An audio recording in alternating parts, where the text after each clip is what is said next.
আল্লাহ রাব্বুল আলামিন নবী সাল্লাল্লাহু আলাইহি ওয়াসাল্লামকে সূরা বাকারার শেষের 2টা বা 3টা আয়াত ওহী করলেন। কয়টা ভাই? শেষের 2টা বা 3টা।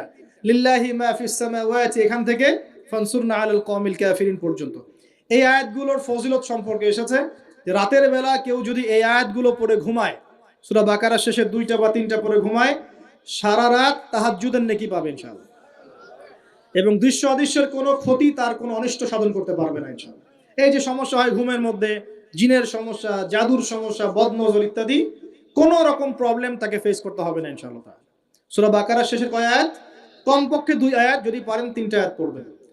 2টা হাদিয়া হলো। 3 নম্বর হাদিয়াটা আরো বড়।